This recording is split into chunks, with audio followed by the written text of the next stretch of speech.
December 30, 31, ஜனவரி 6, 7 மற்றும் 8 தேதிகளில் மழை வாய்ப்புகளை குறித்து நம்ம பார்க்க போகிறோம். எந்த அளவுக்கு நமக்கு மழை பொழிவு தீவிரமடையும், மிக கனமழையா, அதி கனமழையா அல்லது கனமழை மட்டும் பதிவாகுமா, எந்தெந்த மாவட்டத்தில் மழை வாய்ப்புகள் எப்படி இருக்குது என்பது குறித்து மிக தெளிவாக நம்ம பார்க்கலாம். நீங்கள் நண்பர்களே மறக்காமல் கடைசி வரைக்கும் வானிலை அறிக்கையை கேட்டு பயன்பெறுங்க.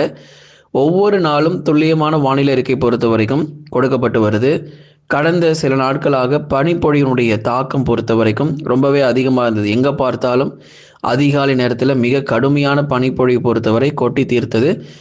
குறிப்பாக நம்ம நீலகிரி, கோயம்புத்தூர், திருவண்ணாமலை, கிருஷ்ணகிரி, தருமபுரி, ஈரோடு, திருப்பூர், தேனி, தென்காசி இந்த பகுதிகள் முழுவதுமாக பெரும்பாலான இடங்களில் பனிப்பொழியினுடைய தீவிரம் நம்ம பார்த்தோம். வரும் நாட்களில் வானிலை எப்படி இருக்கும், ஏதேனும் மாற்றங்கள் இருக்கா, இல்லை பழையபடி தான் தொடர போகிறதா அப்படிங்கிறதையும் உறுதியாக நம்ம பார்த்து தெரிந்து கொள்ளலாம். நம்ம சேனலில் வந்து பார்த்திங்க அப்படின்னா டிஸ்கிரிப்ஷனில் நம்ம ஸ்டோர் லிங்க் கொடுத்துருக்கோம். மறக்காமல் போய் அந்த ஸ்டோர் லிங்க்கை நீங்கள் கிளிக் பண்ணுங்கள். ஸ்டோர் லிங்க்கை நீங்கள் கிளிக் பண்ணிங்கன்னா நிறைய ப்ராடக்ட்ஸ் உங்களுக்கு வரும். 70%லேருந்து 90% டிஸ்கவுண்ட் வரைக்கும் நம்ம சேல் வந்து போயிட்டுருக்கு. நிறைய பேர் நியூ இயர் ட்ரெஸ்லாம் வந்து ஆர்டர் பண்ணியிருக்கீங்க. அது மட்டும் இல்லை, பள்ளி மாணவர்களுக்கு தேவையான எல்லா பொருட்களுமே நீங்கள் வந்து வாங்கி பர்ச்சேஸ் பண்ணியிருக்கீங்க. தொடர்ந்து சப்போர்ட் பண்ணுங்கள். மற்ற பொருட்கள் எல்லாமே உங்களுக்கு வந்து விற்பனை ஆகிட்டுருக்கு. வீட்டுக்கு தேவையான மளிகை ஜாமான் பொருட்களுமே விற்பனை ஆகிட்டுருக்கு. நீங்கள் மறக்காமல் போய் அந்த ப்ராடக்ட்ஸ் எல்லாமே நீங்கள் பர்ச்சேஸ் பண்ணிக்கோங்க. நம்ம சேனலில் அந்த லிங்க்கை நம்ம கொடுத்துருக்கோம். அந்த லிங்க்கை நீங்கள் கிளிக் பண்ணிக்கலாம். அப்படி இல்லைனா ஸ்டோர்னு சொல்லி ஒரு ஆப்ஷன் இருக்கும். அந்த ஸ்டோர் ஆப்ஷனையும் நீங்கள் பயன்படுத்திக்கோங்க. புத்தாண்டு நெருங்கி வரும் நிலையில் கனமழையும் நெருங்கி வந்து கொண்டு தான் இருக்குங்க. ஒரு பக்கம் நமக்கு கிறிஸ்மஸ் முடிந்து புத்தாண்டு பொறுத்தவரை வரப்போகிறது.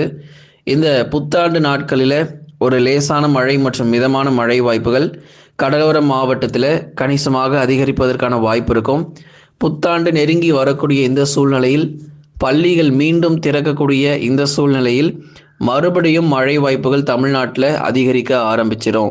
ஏன்னா இந்த 2 தேதிகளுமே நம்ம மிக முக்கியமாக நம்ம வந்து பார்க்கணும். டிசம்பர் 30, 31 மற்றும் ஜனவரி 1 இந்த நாட்களிலும் கணிசமாக நமக்கு மழை பதிவாக வாய்ப்பு இருக்குது. ரொம்ப அதிக நேரம் கிடையாது. ஒரு 15 நிமிஷத்துலேருந்து ஒரு அரை மணி நேரம் வரைக்கும் தான் மழை இருக்கும். ஒரு சாரல் மற்றும் மிதமான மழை இயர்லி மார்னிங், அதாவது அதிகாலை நேரத்தில் சரியாக அதிகாலை 2 மணியிலிருந்து 6 மணி வரைக்கும் இந்த கடலோர பகுதிகள், கடலோர மாவட்டங்கள், இந்த கடலூர், விழுப்புரம், புதுச்சேரி, காரைக்கால், மயிலாடுதுறை, நாகை, தஞ்சை உள்ளிட்ட மாவட்டங்கள்லாம் அந்த டிசம்பர் 31 மற்றும் ஜனவரி 1 இந்த 2 தேதிகளில் பரவலாக கணிசமாக அதிகாலை நேரங்களில் நமக்கு மழை பதிவாகி ஓய்வு கொடுக்கும். அதே மாதிரி சில மாவட்டத்தில் வந்து மாலை நேரங்கள் அல்லது இரவு நேரத்துலேயும் மழை வந்து நம்ம எதிர்பார்க்கலாம். இப்போ எல்லா இடங்களிலுமே நமக்கு ஒரே மாதிரியான மழை பொழிவு இருக்குமானா கண்டிப்பாக இல்லை. சில இடத்துல சாரல் மழை மட்டும் வந்துட்டு போகும். சில பகுதிகளில் மிதமானதுலேருந்து கனமழையாக மட்டும் எதிர்பார்க்க முடியும். எது எப்படி இருந்தாலும் வெள்ளப்பெருக்கு, அதீத கனமழை இல்லாமல் லேசான மற்றும் சாரல் மழையாக தான் எதிர்பார்க்கிறோம். அதனால் மிகப்பெரிய ஒரு வெள்ளப்பெருக்கு அப்படிங்கிறதெல்லாம் வந்து இருக்க போகிறது கிடையாது. ஏன்னா நமக்கு வடகிழக்கு பருவமழை வந்து வடகிழக்கு பருவக்காற்று திசை திரும்ப ஆரம்பிச்சிடும். ஜனவரி 2வது வாரத்திலிருந்து நமக்கு வடகிழக்கு பருவக்காற்று எல்லாம் திசை திரும்ப ஆரம்பிச்சிடும். பொங்கல் முடிந்தவுடன் வடகிழக்கு பருவமழையும் ஓய்வு கொடுக்க ஆரம்பிக்கும். சரி, இப்போ இந்த மழையினுடைய தேதிகள் குறித்து நம்ம பார்க்க போகிறோம். குறிப்பாக கடலோர மற்றும் டெல்டா மாவட்டங்களில் தான் மழை வாய்ப்புக்கான தீவிரம் பொறுத்த வரைக்கும் அதிகரிக்க வாய்ப்புள்ளது. குறிப்பாக நம்ம நாகை, தஞ்சை, திருவாரூர், அரியலூர், பெரம்பலூர், திருச்சி, புதுக்கோட்டை இங்கெல்லாம் வந்து மிதமான மழையும், சென்னை, திருவள்ளூர், காஞ்சிபுரம், செங்கல்பட்டு, விழுப்புரம், கடலூர், புதுச்சேரி மற்றும் காரைக்கால், கள்ளக்குறிச்சி இங்கெல்லாம் சாரல் மற்றும் லேசான மழையும் எதிர்பார்க்க முடியும். குறிப்பாக கடலோர மற்றும் டெல்டாவில் அதிக வாய்ப்புகள் இருக்குது. சில இடங்களில் நமக்கு மழை வாய்ப்புகளும் நம்ம தொடர்ந்து நம்ம எதிர்பார்க்க முடியும்.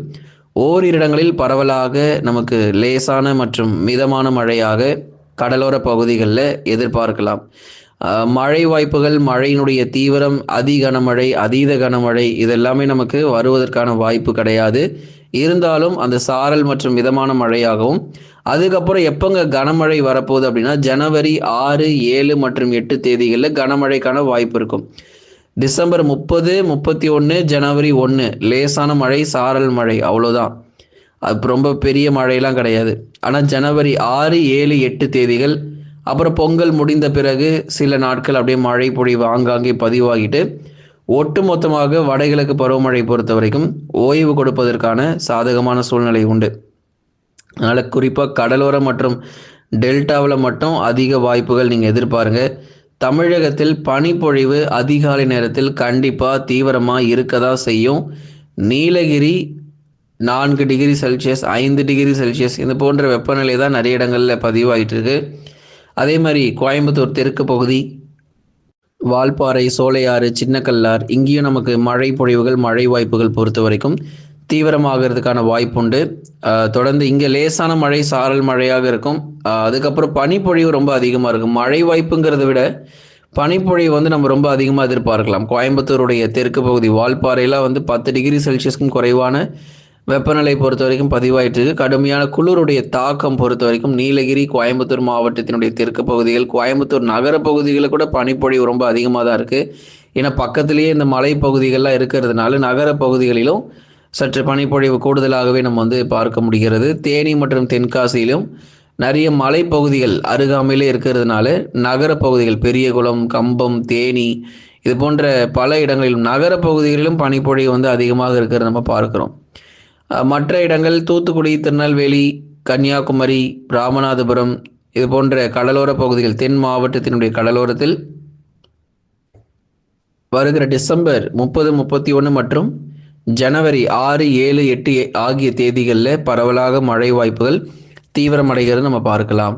ஆகவே ஒரு தொடர் மழை பொழிவு தமிழ்நாட்டில் இருக்கக்கூடிய பெரும்பாலான பகுதிகளில் எதிர்பார்க்க முடியும். விட்டு விட்டு சில இடங்களில் மழை வாய்ப்பும் மழை பொழிவும் எதிர்பார்க்க முடியும். நாகை முதல் குமரி வரை இருக்கக்கூடிய அனைத்து கடலோர மற்றும் கடல் ஒட்டிய பகுதிகளில் பரவலாக நமக்கு மழை வாய்ப்புகளையும் எதிர்பார்க்கலாம். தொடர்ந்து நண்பர்களே, நீங்கள் மறக்காமல் ஒரு லைக் பண்ணுங்கள், சப்ஸ்கிரைப் பண்ணி சப்போர்ட் பண்ணுங்கள். இன்னும் நாட்கள் போக போக இன்னும் பொங்கல் நாட்கள்லாம் வரும்போது இன்னும் நமக்கு பனிப்பொழிவு ரொம்ப அதிகரிக்க தான் வாய்ப்பு. பிப்ரவரி 2வது வாரம் வரைக்கும் பனிப்பொழிவு தீவிரமாகவே இருக்கும். அதன் பிறகு தான் சற்று படிப்படியாக ஓய்வு கொடுக்கக்கூடும். அடுத்த வருஷம் வரக்கூடிய இந்த கோடை காலம் எப்படி இருக்கும் அப்படிங்கிறதையும் நிச்சயமாக நம்ம சொல்கிறோம். கோடை காலம் பொறுத்த வரைக்கும் ரொம்பவே அடுத்த வருஷம் ரொம்ப தீவிரமாக இருக்க போகுது. கடந்த வருஷத்தை போல இந்த வருஷம், அதாவது 2026 அப்படிங்கிறது வந்து இருக்காது. 2024 எடுத்தாலும் சரி, இல்லை 2025 நீங்கள் எடுத்து பார்த்தாலும் கடந்த ஆண்டை விட வெப்பநிலை பொறுத்த வரைக்கும் இன்னும் அதிகமாகிட்டே பதிவாகி தான் போகிறத தவிர குறைஞ்ச பாடு இல்லை. அதனால் அடுத்து வரக்கூடிய இந்த 2026 வெப்பநிலை பொறுத்த வரைக்கும் தீவிரம் அடையும் அப்படிங்கிறதுல எந்த மாற்று கருத்தும் இல்லை. அதனால் அடுத்தடுத்து இந்த பனிப்பொழிவுலாம் முடிஞ்சதுக்கப்புறம் எப்போ நமக்கு புயல் வாய்ப்புகள், ஏன்னா நம்ம கோடை காலங்களில் நிறைய புயல் சின்னங்கள் உருவாகிறதுக்கான சாதகமான சூழ்நிலை இருக்கும். சூப்பர் சைக்ளோன் 2026 உருவாக வாய்ப்பு ரொம்ப அதிகம் வங்கக்கடலில். அடுத்தடுத்து நம்ம நிறைய பார்க்கலாம். நீங்கள் நண்பர்களே மறக்காமல் ஒரு லைக் பண்ணுங்கள், சப்ஸ்கிரைப் பண்ணி தொடர்ந்து சப்போர்ட் பண்ணுங்கள். துல்லியமான வானிலை அறிக்கையும் பெற்றுக்கொள்ளுங்கள்.